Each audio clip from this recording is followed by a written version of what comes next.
Hi, my name is Andrea Metzger, and I am a sign language interpreter in the state of Wisconsin.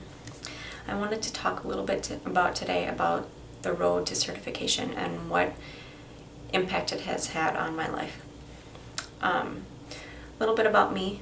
I graduated from University of Wisconsin-Milwaukee in 2011 from the interpreter training program, and upon graduation I had a state certification exam, the WIDA, and I was able to work right away. I started in a K-12 setting, was there for about 2.5 years, and then I transitioned into full-time freelance work as a staff interpreter for an agency.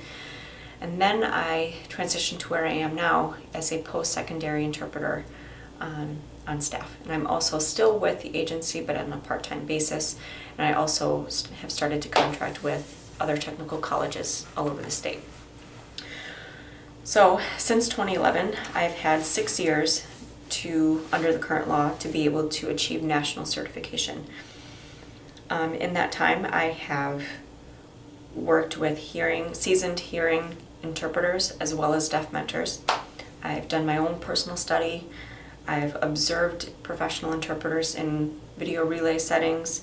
I've volunteered my time in different religious settings, most recently my own church.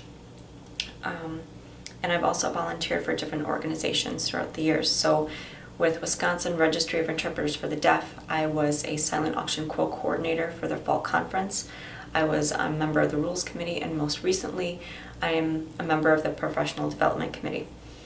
I was also involved with an organization called Code Idea. Essentially it was a job resource for deaf and hard of hearing individuals looking for work.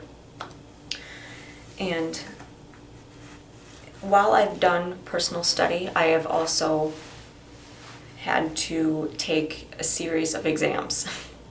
To kind of put that in perspective, I have invested nearly $4,000 of my own savings into examinations alone.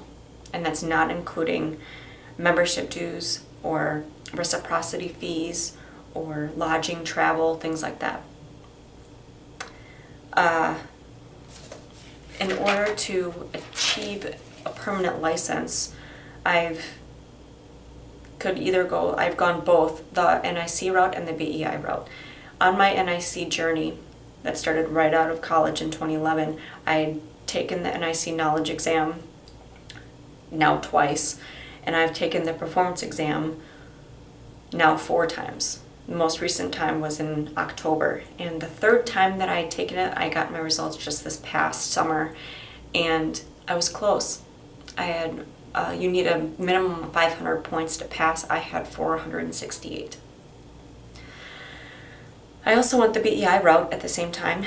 I had taken the TEP, their version of the written exam, and the BEI basic exam, which I ended up taking twice.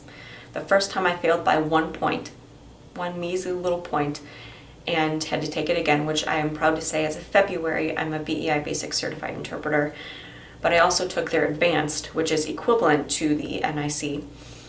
And unfortunately, I was close, but I will be taking that again in February. So you can see my path has been taking more time than I originally anticipated.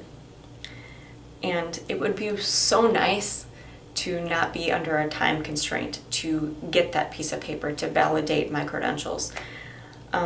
Because as of next year, September 1st of 2018, I will have to put my hands down.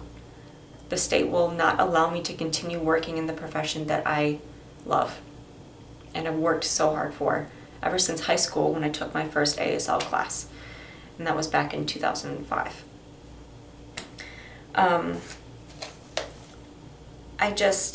I've made personal sacrifices, and my family can attest to them.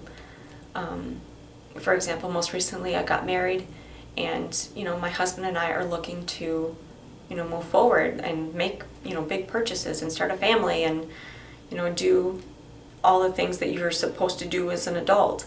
Those are dreams of ours, and for right now, with testing fees and not having the stability in my career, we've had to put that on hold. And to be honest, since we've been on this time constraint, and this is also relating back to when RID had the moratorium, where we're losing time, but time is all we have according to this current law. And I just feel like I'm permanently strapped to an emotional roller coaster where I have glimpses of hope, where like I got my BEI basic certification, and then disappointment when I keep failing the NIC and the advanced, even though I'm so close. And it's just, I would really love to not have my entire livelihood depend on a pass-fail score or on a point system. I would love to continue in the profession that I love. And I'm asking you to not only consider not only my journey, because I know other interpreters who have already been forced out of the profession because they couldn't pass the NIC. Some interpreters I know have taken it upwards of 6-7 times. So I'm just asking you to find a holistic picture of how this is affecting pre-certified interpreters' lives who are on a time constraint.